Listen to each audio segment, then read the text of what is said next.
morning, folks. Welcome into our ESPN FC studios. My name is Kevin Egan. Thrilled to be alongside Craig Burley and Stewart Robson. We've just taken in the Germany-Curaçao game. A real David versus Goliath affair. It flirted with being something a little bit special for a while. I didn't know you were the Curaçao correspondent. No? We've flown you in. That's me. Especially for this. I tell you, I was down in Aruba, an island just beside Curaçao last week, and everybody was buzzing about Curaçao playing at the World Cup, a stage that looked beyond them. In large part today, a 7-1 loss to the Germans, the four-time World Cup winners, up against a nation of 156,000 people, relying on people, you know, from afar to play for them. But for a moment there, Craig, they gave us a big smile. For long periods during the first half, they went behind, they equalised, but they were competitive. And then and by the end of it, they were not, and they were super tired. Look, I don't know what side of the fence you sit on. Is this growing the game? It's great for this small nation to be there, great for the supporters. Or do you sit on the side of the fence as, you know, really wasn't much in the end a spectacle? You're entitled to your opinion either or. It was nice to see them being competitive early on. It's not nice to see a 7-1 deficit in a World Cup game, but they were playing Germany.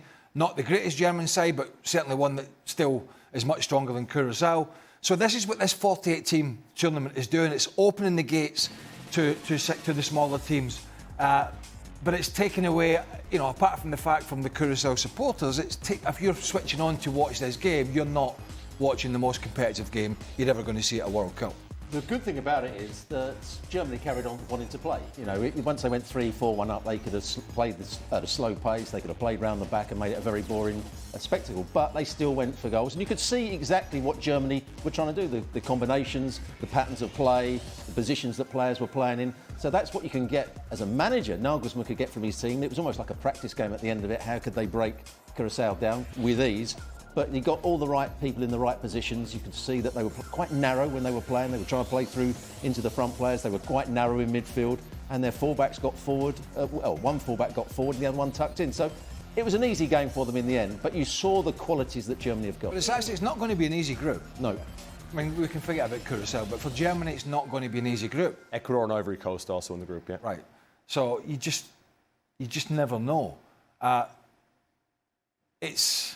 You know, you don't learn a lot. What you think, what does Nagelsmann learn? What does he learn? All right, he hasn't got a real natural striker. Dennis Undav came on. He's got Havertz, who looks like he's going to probably play. He's got Voltemada, who actually was playing midfield in the end at Newcastle, and if he wasn't on the bench. I thought Nemecha looked really good. Again, this is all relative to the opposition. Musiala missed a big chunk of the season at Bayern, but of course we know how talented he is.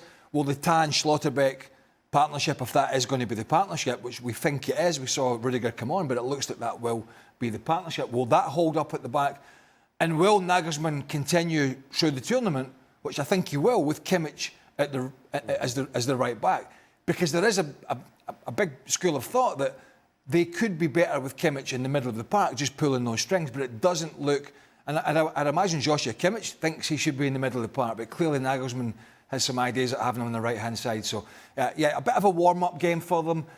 No banana skin, and they move on. But as I say, what it does do, it gives us a view of Germany's way of playing. You know, Brown, the left-back who's got into the team, was making runs through that inside left position. You like him? I do like him. A bit like O'Reilly does for Manchester City, does for England. Wirtz at times went wider. Kimmich came and tucked in, so almost at times made a back three. So that's what they were doing. And Mecha made forward runs and Pavlovic just sat. So you just got... And Sane, who was a surprise choice, because Nagelsmann liked him at Bayern Munich, made a lot of runs from outside to in. He gave a bit of width, but he made one great run, didn't he, in behind when Havertz came short. Because at times, Havertz was hardly ever in the centre-forward position. Yeah. He did what he did for Arsenal at the Champions League, went wide, went deep, and allowed other players to run in. For a young coach in Julian Nagelsmann, for him to have that little bit of ammo, Craig, knowing that they did concede, and at times it was edgy in the first half when Curaçao started to get a little bit of confidence, in many ways the perfect outing, isn't it, for Nagelsmann, that he had that little bit of ammo at half-time to go at his players a little bit for their performance, and then they had a comfortable win in the end. Yeah, and he's not short of confidence in his own ability. He's got that little bit of arrogance about him. Because he started as a coach so young, but then he walked into that Bayern dressing room as a young coach, and I think it maybe took him aback a little bit. I think he's learned from that. But yeah, he was able to go in at half-time and probably say, listen, this isn't good enough for a World Cup. And they need to do better. Now, I think in his mind there's going to be a concern about how far they can go with the pressure that's going to be on them. And he certainly hasn't got the strongest squad out of the elite level nations. But he's got enough to be competitive. The question is, how competitive can they be? What is success for you, for Germany in this World Cup? Well, we talk to Jurgen Klinsmann about this all the time, and the expectation, as he always says, back in Germany is quite simple: to win it. But I think that's an unrealistic expectation. They're not a contender for you? No, I don't. Even though the record coming in here in terms of the friendlies and the games has been pretty good, I think they beat the USA the last time out, but they didn't play particularly well. They didn't play particularly well, but their run of games has actually been decent, their results. So they're trending in the right direction. But I think when you look at the squad and the depth of the squad in terms of quality is not quite there. You only have to look at the front four. If you look at the front four of Germany today, you've got Sane, who's been out of favour at times in Turkey, and has been a player that hasn't really done much for a couple of seasons.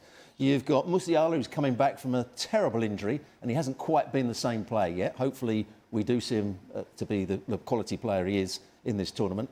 And then you've got Florian Wirtz, who had a disappointing season at Liverpool. And Havertz has been in and out the Arsenal side. He was injured for a lot of the time. Was Gyökeres going to be the number one striker? Was Havertz going to be the striker? Was he going to play in the number 10? So none of those players, would you say, are in top form at the moment. They're going to have to build their form going into this tournament. Knowing what you know about Dennis Undav, would he be a better fit than Havertz to lead the line and be that poacher and to simply play within the posts? I don't think that Nagelsmann wants him to be that player. He wants him to be that player, but as a substitute, I think. I think he wants Havertz to be the player that roams and allow Wirtz to make runs, and Mecha from midfield, who we saw today, make runs, Sane to make runs from outside to in. I think he wants a more technical centre-forward rather than a goalpost. Do you agree with Craig? It's not a contender? I don't think they're a contender at the moment, no, because we also see a lot of... How can you say that so confidently about Germany? Because the nation that is Germany. Welcome to the FC show. How can you say it so confidently? In knockout football. Schlotterbeck. Lots of teams are talking about Schlotterbeck as they might want him. There was talk of Real Madrid at one point. We've seen a lot of Schlotterbeck over the last 2 or 3 years in the Bundesliga. He's a mistake waiting to happen. He can be brilliant on occasions, but he can also make bad decisions. He's a gambler. We don't fancy Kimmich as a right back. He's good on the ball, but if you get him in 1v1 situations, he can be beaten. So while they're a good side, I don't think they're a great side, and I don't think they'll be challenging. It's not just looking at Germany, you have to look at the others. Now, if you put them up against the Brazil that we saw yesterday, yeah, I mean, because that's not the best Brazilian side, but if you put them up against France, and I know a couple of years ago they performed very well against France in a friendly in France, played probably arguably one of their best games in terms of their passing. But against them and the likes of Spain, I think it'll be a struggle. To go back to the Undev thing, you said, would he be better? It's almost like most coaches now don't want that guy. Yeah, why is that? Because they want the nine that moves and drops deep so people can run off them. And, you know, maybe we're a bit old school. That's fine. But sometimes you just need somebody in the box. Like Robert Lewandowski was for many a year at Bayern Munich and Barcelona. But even closer. I hope you're not putting Undav in the same category as Lewandowski. No, but that's where they are, Germany. That he's probably, you could argue, their most natural finisher. And what I'm saying is, even at Barca in the end, where Lewandowski was getting old, as he was benched and he had some injuries, they wanted people that were the Ferran Torres and the Dani Olmos that would run in behind. And I kind of think that's the Nagelsmann way of doing it. Even if he had that kind of striker, I think he still wants somebody that's all about moving, and it's movement, it's dropping deep, and it's allowing we go back space. to Nagelsmann as the manager of Bayern Munich. He was the manager that got rid of Lewandowski because he didn't want a out-and-out centre forward. He wanted more players contributing with goals. He wanted more movement. He wanted better technical ability. Lewandowski was a good technical player, but he was wanting to change that, and he was the manager that changed it. So he obviously doesn't want an out-and-out centre forward in the national team either. Because Undav would fall under the category of Miroslav Klose, right? We were speaking about Klose beforehand, the leading goal scorer of all time in the World Cup. And he played that role to a T. He was never a club legend at any place, was he, Miroslav Klose? He was never that superstar on the global stage. Well, who was the guy Germany went to a few years ago? The guy that went to West Ham? Oh, Füllkrug. Füllkrug. Yeah. Do you remember they were so bereft that they went to Füllkrug and they went to the old-fashioned let's get it in the box, and because that's nothing else was working for them. They're lacking the depth in that department. maybe as the tournament rolls on and if Germany have their struggles, and maybe Nagelsmann will change his school of thought. But I think his school of thought at the moment looks like it'll be Kai Havertz through the middle, playing that role of being able to be relatively physical, but his movement dropping deep and allow runners to get in behind. I think that's the way Nagelsmann sees it, because he doesn't really have that much else to change, to go to Dennis Undav could come in, he'd be more of a natural box player, penalty box player. But I think Nagelsmann, I think that's the way a lot of coaches want to do it. The false nine sort of terminology now is just so rife in the game. I think that's almost what all the coaches do. What we did miss, and we haven't mentioned so far, which was key in the first half, they had about 5 or 6 corners. Every corner was won by Schlotterbeck. He scored a goal with a header, but he headed balls back into the danger area. So he could be a big threat at set plays. You know, we know he's a mistake waiting to happen up one end. One end, but he could be a big threat. But actually, he had probably one of his better seasons, and he's on, he's been, he's actually a player who's much vaunted at the moment. Yeah. I get the feeling Kevin's got a little, he's holding a candle for Germany here, I think. They're the Germans. They're the Germans, and it's the World I know, but Cup. we're saying that. We've been saying that for a while. Yeah, but knocked out of the group stage the last 2 tournaments. I think there's a little bit of a youth movement here as well, with some players that I think may shine for the national team. I really want to see the best out of Wirtz. Yes, of at course. a tournament like this. What needs to happen for Well, Liverpool want to see the best out of him, because 100%. they want a Florian Wirtz coming back. Obviously, after a short rest, they want him coming back, buoyed about probably the change of manager at Liverpool, because Andona Areola has come in. What that'll mean for him, getting a settled position. And if he can come back, because he has, make no bonds about it, he has performed, certainly since he went to Liverpool, much better in a Germany shirt in qualifiers and friendlies and whatever games than he has for Liverpool, because he feels more at home. And the way they play today, sorry, Craig, the way they play today with tight passes into the box and good in very tight areas, that's what Wirtz is. He's very good in tight areas. That's what he did at Bayer Leverkusen. And you saw signs of it today, because he didn't play out wide. He came in field and he was playing little 1-2s with Havertz. He was playing little 1-2s with Mecha. He had his little wriggling runs and was getting shots away. That's when you see the best of Florian Wirtz. He knows it. Nagelsmann knows exactly what he wants from him, from Musiala, and from a Mecha making forward runs. Is that his best position, Craig? Wirtz, that wide left position? I don't think so, because Liverpool tried him there. And maybe it was Arne Slot. I don't know. Maybe it was the way they played. Maybe it was the way they were very slow and pedestrian, Liverpool, this year. And obviously it was Florian Wirtz's first season. So he came into a side that was not functioning properly, which was a big surprise, because they signed all these players in the summer and we thought they were going to be great. But there is no doubt he feels at this moment in time way more comfortable in a Germany jersey than he did in a Liverpool jersey, because he feels it's almost like, I'm not saying there's no pressure, because there is pressure, but it's almost like he doesn't have to prove himself, because the Germans know what he can do. Whereas the Anfield crowd are saying, what was he, 150 million? What are you going to do for us? And Is that ever the case for you in your career, when you represented Scotland versus making big moves? They had no expectations of me when I represented Scotland, right? Well, there's always a pressure, of course there is, particularly when you play in the World Cup. But my point is Florian Wirtz at the moment looks like when he's playing for Germany, he knows he's in the team, pretty much. His chest is puffed out, and he's even with Musiala on the side, he's kind of the go-to guy. Where at Liverpool this year, he was not. So if he's a big World Cup, it's going to be great for him, because he's still a young man, and it's going to be very good news for Liverpool too. Oh, and of course, Germany. Okay. Stock up or stock down? Germany after this game today. If you had to pick one, which are you going with? Stock slightly up, because they scored 7 goals against a poorish team. But Don't do it. Don't sit on the fence. But in terms of, hold I on. could see what they wanted to do. You can see that maybe that's given players a bit of confidence in that, particularly in the second half when they were opening up Curaçao.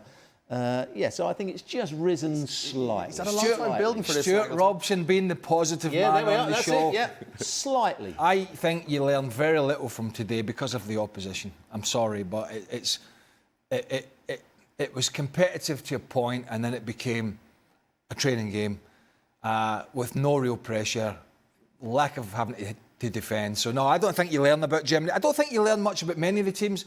Unfortunately, at this stage of the competition, maybe some of the games we will, but because it's 48 teams, because we're a lot of weaker teams, I don't think we're going to learn a great deal. You'll only find out about these elite countries and these big players when we get to the knockout, when it really, really matters. So I'm on a level playing field with Germany. We've learned nothing. And honestly, the first tiebreaker in the World Cup this year, folks, is goal difference. So it's massive for them, isn't it? Yeah. Considering Ecuador a very good team. You weren't suggesting that Germany might go out in the but positioning is important, isn't it? See, that's why I wanted Scotland to push on against Haiti last night, rather than just sit back. A couple of my Scottish mates, they thrashed Haiti. That's what they said in their little text to me. But I look at likes of Curaçao today, and I can only imagine if they'd been playing two of the favourites like France or Spain, how messy that could have got for them in terms of a scoreline. And I wonder if Germany took their foot off the pedal a little bit at the end because it maybe was getting embarrassing. I don't think they did, but maybe they just took a little backward step. But yeah, it's I don't know. We didn't learn too much.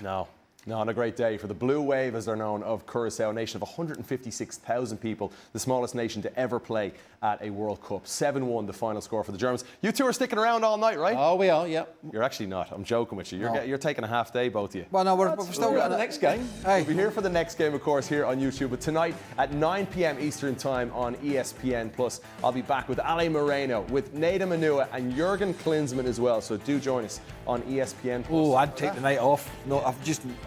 Now you've rattled that crew out. Take the night off. For Craig, for Robbo, for me, Kev, cheers for joining us.